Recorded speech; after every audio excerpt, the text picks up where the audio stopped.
grazie, avete sullo schermo la struttura della mia presentazione. Il suo ultimo messaggio, Maurizio Malaguti, l'ha scritto con l'inchiostro della sua vita, grazie a un esemplare esercizio dell'Ars Moriendi. Nell'epoca in cui l'oblio dell'essere si manifesta con la rimozione dell'idea della morte, il filosofo e credente bolognese ci ha fatto riscoprire il significato luminoso del transito che in ogni esistenza unisce, per usare le categorie del lignum vitae da lui meditate, il mistero dell'origine, della passione e della glorificazione. Se il modo di morire di Socrate ha sigillato il suo filosofare e il modo di ispirare di Gesù ha suscitato la confessione del centurione, l'Ars Moriendi del professore Malaguti ha congiunto la chiarezza del metafisico e la luminosità del credente. Ora ciò che la tradizione socratica come quella cristiana ci insegnano è che l'arte di morire non si improvvisa negli ultimi istanti, ma è solitamente il volto definitivo di un'intera esistenza votata alla ricerca e alla testimonianza della verità. Ciò che intendo mostrare in questa relazione dedicata agli studi bonaventuriani del maestro dell'Alma Mater Studiorum è che il suo Ars Moriendi si radica nella sua percezione della causa essendi, della ratio intelligendi e dell'ordo vivendi, maturata alla scuola della rilettura bonaventuriana dell'Ipponate. Per Malaguti come per Bonaventura, Dio non è causa dell'essere come se fosse il primo degli enti e facesse parte di una serie omogenea, o come se fosse immediatamente intuibile in ogni essere, o come se fosse conoscibile al modo comprensivo come uno qualsiasi dei cogitata. Sta invece dalla parte dell'origine, della sorgente e della luce primordiale. È, secondo le sue espressioni, la verità originaria, il principio originario fondante e fontale, il fondamento, la luce originaria e fontale, la solarità originaria.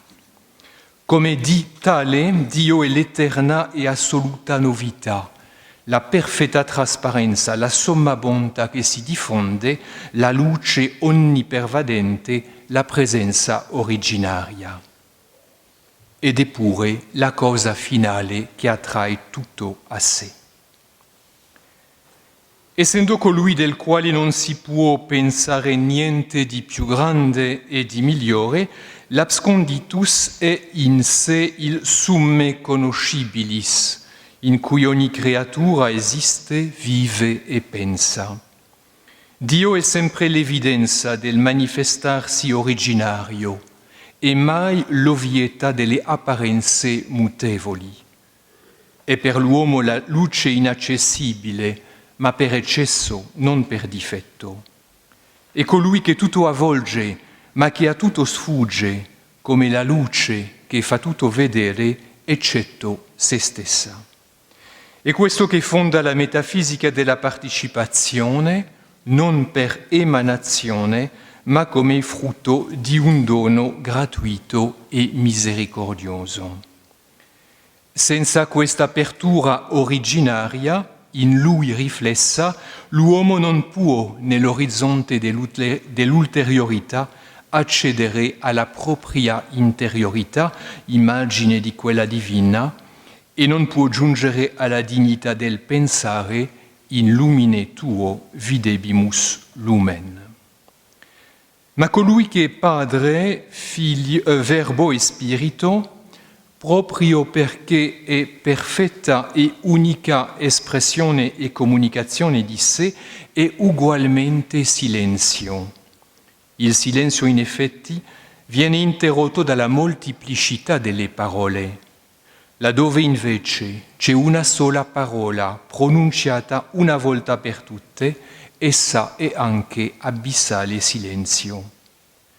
Perciò viene percepita, accolta ed espressa nel silenzio, il che implica una morte al linguaggio egocentrico. Dobbiamo morire, rinunciare al nostro egocentrismo, attraversare il silenzio assoluto. Il silenzio è condizione del filosofare, dice il nostro, riformulando con una metafora pasquale l'immagine hegeliana della civetta di Minerva che prende il volo al tramonto del sole. La filosofia viene la sera a quel modo in cui l'hanno saputa i discepoli di Emmaus, che invitarono lo sconosciuto compagno di viaggio a rimanere con loro perché si faceva buio e silenzio, erano pronti nell'attesa dell'inaudito. Ora il cammino verso la morte, quando per grazia può essere vissuto in piena lucidità, è quel progressivo tacere delle parole, la graduale essenzializzazione dei gesti e delle voci, fino a quel tenue respiro, dove la persona nel linguaggio del suo corpo animato rimane come sua unica e ultima parola silenziosa prima di raggiungere la riva dell'assoluto e infinitamente accogliente silenzio divino. Il transito inizia dalla nascita, si realizza sacramentalmente nel battesimo, si sperimenta in ogni morire quotidiano, si coltiva nel filosofare, si compie nell'ultimo spirare. E così già comincia la divinizzazione dell'uomo, perché spogliandolo di tutti gli artifici dell'esistenza mondana lo rende semplice, come è semplice il principio, assimilandolo ad esso e avviando l'opera della sua deiformità. Nell'itinerarium il testo del dottore Serafico più commentato da Malaguti, la ultima tappa che fa entrare nel riposo della Gerusalemme celeste, consiste nel morire per passare con Cristo crocifisso da questo mondo al Padre. Ora questo è possibile al vertice del percorso, solo perché è stato presupposto come condizione di possibilità del cammino e anticipato nelle tappe precedenti. Introdotte da Bonaventura con queste parole incipit speculatio pauperis in deserto. Nel prologo e nella ultima parte Paolo e Francesco sono posti come modelli di configurazione al mistero pasquale di Cristo. Il cammino dell'intelligenza non si risolve nel solo conoscere gli enti, ma desidera metafisicamente pensare l'essere in cui siamo costituiti pensanti. Siamo dunque di fronte a un itinerario che consiste nel ravvivare la memoria ontologica, nel rammemorare l'essere. Non si tratta di conquistare né l'origine né il fine, ma di aderire all'essere, di affidarsi e abbandonarsi con fiducia, di dare il proprio assenso per conseguire un nuovo punto di vista, un vedere nuovo orientato non tanto alla scienza quanto alla sapienza. Giorno dopo giorno appaiono allora le nuove meraviglie della misericordia creatrice e redentrice. L'adesione procede dall'amore, chiave dell'intendere, come per connaturalità, perché l'essere è verità e la verità è amore. Agli estremi dell'esistenza, questo è l'atteggiamento del bambino e di chi muore. Padre, nelle tue mani consegno il mio spirito. E anche nel framezzo, quello dei piccoli e della vecchiarella evocata dal dottore Serafico. La prima virtù del filosofo è perciò l'umiltà, porta della sapienza. Questa va raggiunta attraverso le umiliazioni, anche quelle vissute in ambito accademico, e mediante la sofferenza che risponde all'umiliazione sofferta dalla verità eterna nel suo donarsi a noi, opera della sua misericordia. Ma l'umiltà suppone pure un radicale morire alla tentazione presente nel cuore dell'uomo di impadronirsi del dono, vedendolo così sfuggire dalle proprie mani. Il nucleo del peccato narrato dalla Genesi consiste nella pretesa di autonomia egemonica avanzata dalla ragione che vorrebbe determinare il bene e il male, facendo di se stessa il solo riferimento del giudizio. È impressionante vedere con quale serietà Malaguzzi assume le critiche di Bonaventura alla filosofia separata anche nelle loro formulazioni più acute, quelle dell'Hexaemeron. Si capisce che la posta in gioco spirituale è la stessa del peccato delle origini. Ora, la filosofia realizza la sua missione quando bandisce la curiosità o cupidigia luciferiana e la superbia intellettuale per orientarsi verso l'originario che la fonda e la chiama. Con Bonaventura, Malaguzzi insiste pertanto sulla necessaria purificazione dell'occhio interiore, dello specchio che deve essere pulito e terso per riflettere adeguatamente la luce.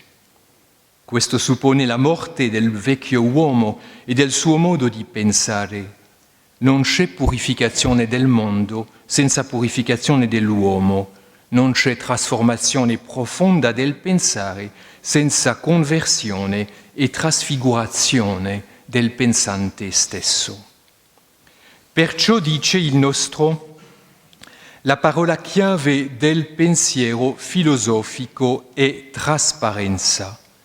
Vivere in filosofia è aprirsi alla consapevolezza del principio e riconoscerlo nel nostro desiderare e volere, nel nostro amare e operare in tutto ciò che noi stessi siamo.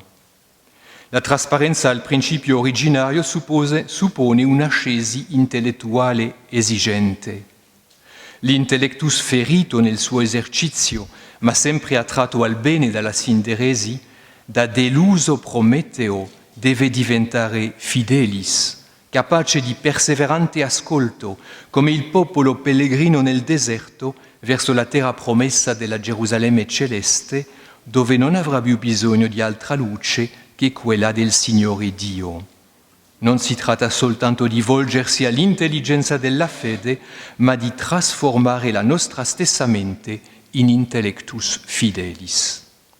La contuizione di Dio nel mondo e la rigenerata capacità testimoniata da Francesco e da Bonaventura di leggere nuovamente il libro della creazione per scoprire come in ogni cosa che si percepisce o si intende si celi internamente Dio. Vedere il mondo nella luce del principio è ciò che Bonaventura chiama contuitio. C'è in questo processo di conversione un sacrificio dell'intelligenza ordinato non alla sua negazione, ma alla sua pienezza. La beatitudine dei puri di cuore riguarda tanto il filosofare quanto il cammino del discepolo di Cristo e la promessa è identica, vedere Dio. Il metafisico non è un attivista del pensiero, è un contemplante dell'essere che a lui si disvela. Il tema agostiniano-bonaventuriano dell'illuminazione prende anche in Malaguzzi la forma di una metafisica della luce e di un'epistemologia della partecipazione credente e razionale alla luce originaria che illumina ogni luce, dove la purezza del pensiero si manifesta attraverso la sua crescente luminosità come nel paradiso dantesco. Così si tende anche il passaggio dalla filosofia alla fede. Nella fede l'intelligenza viene accesa e trasformata alla lucentenza delle più alte verità, già che la fede la apre su scenari nuovi. In effetti, l'umiltà non significa disimpegno, bensì responsabilità, nella reciprocità del credo ut intelligam et intelligo ut credam, dell'intellectus querens fidem e della fides querens intellectum. Lungi da essere acritica, l'umiltà si fa critica della critica. Ci obbliga, nel senso alto del termine che implica gratitudine, a essere non solo custodi, ma audaci e coraggiosi testimoni della luce fino allo spargimento di sangue che fa di Giustino il modello dei filosofi. L'umiltà è virtù di chi sa, come Blondel, che è impossibile fermarsi alle prime tappe dell'itinerarium ed è disposto a percorrere con gli occhi aperti del veggente tutto il cammino fino alla nube luminosa. Il contemplato assimila a sé il contemplante, noi saremo simili a lui perché lo vedremo così come egli è. Lo trasfigura nella sua luce, l'amore divino trasforma la realtà amata conformandola all'amante stesso. Per Bonaventura e Malaguti il richiamo all'apofatismo non può servire da scusa per sottrarsi all'impegno del pensare, perché non si possono raccogliere le negazioni eccellenti se non sullo sfondo di un autentico sforzo catafatico. Solo così appare il primato dionisiano e bonaventuriano della via negativa sulla via positiva. Se l'adequatio rei et intellectus non è l'adequazione dell'intelletto umano alla cosa, ma all'intelletto di Dio, come origine e fine in cui ogni cosa trova la sua intelligibilità ultima, allora essa diventa adequatio in Deum, che implica la morte continua a sé. Riconoscendo che il mondo non trova in se stesso la ragione ultima della propria intelligibilità e ritenendo la dimensione statica di ogni conoscenza vera come quella di Cristo, ogni forma di platonismo cristiano suppone un decentramento che è morte dell'io egocentrico chiamato al transito verso il pensare teocentrico e cristocentrico. Esso è sorgente di pace e di felicità perché permette di costruire l'esistenza e il sapere dell'uomo nel progressivo avvicinamento all'unico originario principio, modello, fine. La rivelazione del vero volto e del nome proprio, ancora incompiuto e nascosto di ogni uomo, non appartiene che all'essere che è somma bontà e misericordiosa condiscendenza. Vivere in presenza di Dio rende la vita sempre più trasparente, luminosa, limpida. Ciascuno di noi è la singolarità chiamata a esistere al cospetto del sole e a essere il suo stesso sì e il suo stesso no. Ciascuno di noi è un nome proprio. Nell'apertura originaria s'unifica e si singolarizza la personalità in quell'amore intenso che diventa insofferente di ogni cosa che non sia parola e opera dell'amatore, perché a Dio si deve infine chiedere non altro se non Dio stesso, dal momento che chi si dà a Cristo abbraccia l'infinito stesso e l'amore si consegna all'amore soltanto. Si riapre la generazione del verbo nell'anima, ma Malaguti torna spesso sull'idea bonaventuriana secondo la quale siamo chiamati a concepire nuovamente Gesù nell'anima, rinnovando in noi il mistero dell'incarnazione. Così ci è chiesto di divenire padri e madri della verità. La nostra configurazione si estende tuttavia al mistero pasquale di colui che è l'albero della vita. Quando la nostra anima accetta finalmente di riconoscersi al cospetto di Dio, essa non elude, anzi abbraccia il verbo crocifisso. Si tratta in effetti di essere assimilati a Cristo e in Lui di sperimentare e gustare la presenza divina. Il ritirarsi di Dio nel suo atto creatore e il suo esporsi vulnerabile nelle sue gesta salvifiche determinano l'agire etico nella direzione della benevolenza e del desiderio. L'umiltà di chi si sa misericordiato non consente di giudicare l'altro uomo, che porta un nome unico, segreto e irrepetibile, e un volto sempre singolare, a immagine dell'assoluta singolarità divina. Invita piuttosto all'infinito rispetto per l'altro, Solo Dio, che è centro di tutti i cuori e luce di tutti gli elementi, può comprendere e riconoscere il valore della ricerca che ciascuno di noi compie. L'umile non solo non misura l'altro, ma crea lo spazio per la sua felicità e libertà, perché tutti siamo ex veritate, ma ognuno con un volto originale. Il contemplativo, uomo di desideri come Daniele, è un veggente che vive con gli occhi aperti sul mondo circostante. Là si fonda un'attenzione ermeneutica costante con la quale Malaguti si accosta al maestro medievale per entrare in dialogo con la cultura contemporanea mentre si fa memoria di antiche prospettive metafisiche. Ereditare e custodire insieme con la cura doverosa della pagina anche il suo spirito, dice il nostro, significa qui interpretare e condurre alla attualità dell'intendere, perché la storia del pensiero vive nel linguaggio di chi accoglie tradizioni antiche e le rende attuali con libertà e responsabilità ermeneutica.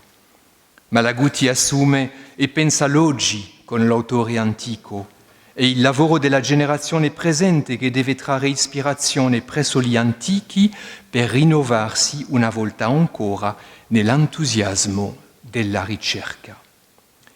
Egli credeva nell'attualità del pensiero bonaventuriano e viveva nell'attesa di un kairos, un tempo favorevole alla sua ricezione contemporanea, quando l'ermeneutica filosofica e teologica potrà porre la questione della universale gravitazione dello spirito, allora i giorni saranno maturi per il grande incontro dell'umanesimo metafisico con San Bonaventura. Probabilmente perciò aderì subito in sintonia spirituale al progetto del convegno di Roma del 2017 che si fondava sulle stesse intuizioni. Conclusione. La dormizione di Maria mette il sigillo su una vita virginalmente consacrata che fu continua morte a se stessa, mentre la sua assunzione è il compimento di una vita interamente permeata corporalmente e spiritualmente da colui che è la via, la verità e la vita. E alla fine del suo itinerario spirituale che Francesco, la cui mente si manifestò nella carne, portando impresse nel corpo le sacre stimate della passione, poté dialogare con con sora nostra morte corporale. L'ars moriendi è il frutto di un lento apprivoisement operato da chi lungo la sua esistenza ha saputo, nel suo modo di pensare e di vivere al cospetto di Dio, transitare dalla morte alla vita e vivere l'interiorità nell'orizzonte dell'ulteriorità. È dono della grazia e intensissima determinazione della libertà che rende l'uomo partecipe della solarità originaria, il sole di giustizia trae tutti a sé e in questo rende solari. Secondo le appropriazioni trinitarie che il dottore Serafico attribuisce alla causa essendi, alla ratio intelligendi e all'ordo viventi nell'unità del filosofare, partecipiamo alla solarità del Dio trino e uno. Infatti, tutta la filosofia è o naturale, o razionale o morale. La prima si occupa della causa dell'essere e così ci conduce alla potenza del Padre. La seconda studia la ragione del conoscere e ci guida alla sapienza del Figlio. La terza discorre dell'ordine del vivere e ci indirizza alla bontà dello Spirito Santo. Per Malaguti, seguire Bonaventura non significava ripeterlo, ma ispirarsi a lui ed essere fecondi. Se c'è una corsa disperata contro la morte, nell'ansiosa ricerca di efficienza, c'è invece una forma di morte consentita dall'apertura alla fecondità. Si tratta di un morire per vivere, come quello di Cristo, morto per me perché ciascuno di noi risorga puro e amante, perché non tema più di morire e riconosca nella morte la condizione della sua fecondità. Unita a Dio del quale fruisce, l'anima è trasfigurata e acquista la capacità di diffondere sempre più la vita. Vi ringrazio.